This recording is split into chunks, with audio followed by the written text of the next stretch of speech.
ওমা আরসালনাকা ইল্লা রাহমাতাল লিল আলামিন।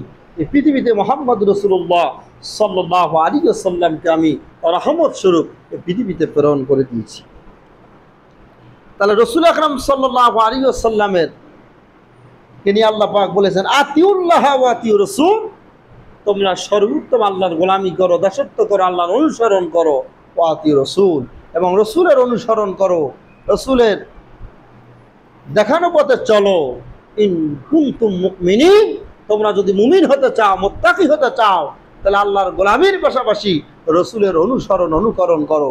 এ কথা কার? জবাব দেন, কথা কার? আল্লাহর যদি কথা হয় তাহলে অবশ্যই রাসূলের অনুসরণ অনুকরণ করা দরকার আমাদের, আছে না নাই?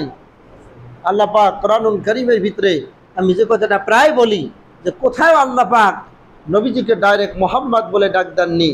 ইয়া মুজাম্মিল, নবী হে কেন আপনি কাপড় মুড়ি দিয়ে আছেন? ইয়া মুদাসসির, আপনি কেন আপনার কথাগুলোকে আলোচনা সমালোচনা করতেছেন? আমি তো আপনার পক্ষে রব্বিল আলামিন আছি। তহা আল্লাহ পাক সম্বোধন করে নবীকে বলেছেন, কারণ প্রত্যেকটা জায়গায় আল্লাহ পাক নবীজিকে ডাক দিয়েছেন সম্মানজনক। জোরে বলুন আল্লাহু আকবার। তাহলে বোঝা যায় যে কোরআনুল কারীমের সূরা ফাতিহা থেকে নাস পর্যন্ত আল্লাহ পাক নবীকে সম্মানজনক ডাক দিয়েছেন। আমরাও তার উম্মত, অবশ্যই নবীজিকে অনুসরণ করলে করার মতন করব। উদখুলু ফিস সিলমি কাফা, ইসলামে পরিপূর্ণভাবে দাখিল হতে হবে, পরিপূর্ণভাবে প্রবেশ করতে হবে। আংশিক প্রবেশ করলে হবে না। জবাব দেন, হবে কি? কখনো হবে না। পরিপূর্ণভাবে প্রবেশ করতে হবে, তখন না আমরা হব মুমিন, তখন না আমরা হব মুত্তাকি, তখন আমরা হব পরহেজগার। কেন? কি কারণ? এখানে আমরা যদি পরিবর্তন হতে চাই তাহলে অবশ্যই কোরআনের প্রত্যেকটা বিষয় আমাদের গ্রহণ করা দরকার। এই জন্য আল্লাহ বলেছেন কুল ইন কুনতুম তুহিব্বুনাল্লাহ ফাত্তাবিউনি ইউহিব্বুকুমুল্লাহ ওয়া ইয়াগফির লাকুম যুনুবাকুম আল্লাহু গফুরুর রহিম। কোন নবী বলে দেন ইন কুনতুম, কুল ইন কুনতুম তুহিব্বুনাল্লাহ, কেউ যদি পৃথিবীতে কোনো বান্দা আমি রবকে, রবের ভালোবাসতে চায় এবং রবের অনুগত্য করতে চায়, রবের গোলামি করতে চায়, দাসত্ব করতে চায়, তাহলে কি করতে হবে?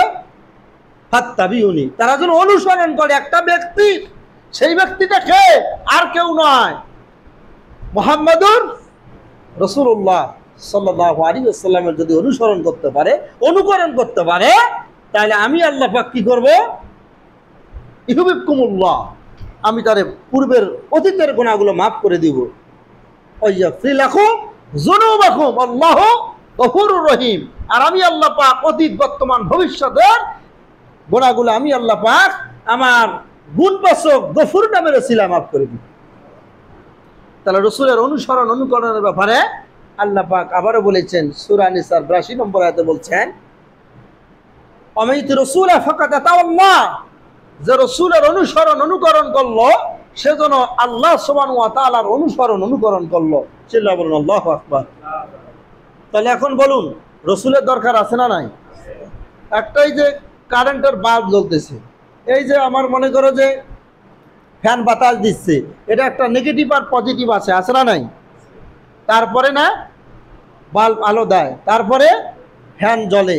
তাহলে অবশ্যই আমার রব তার পবিত্র কোরআনুল কারীমের ভিতরে যেখানেই তার প্রশংসা করেছেন, পাশাপাশি তার হাবিব নূর নবী মুহাম্মদ রাসূলুল্লাহ সাল্লাল্লাহু আলাইহি ওয়াসাল্লামের কথা তুলে ধরেছেন। জোরে বলুন আল্লাহু আকবার। তাহলে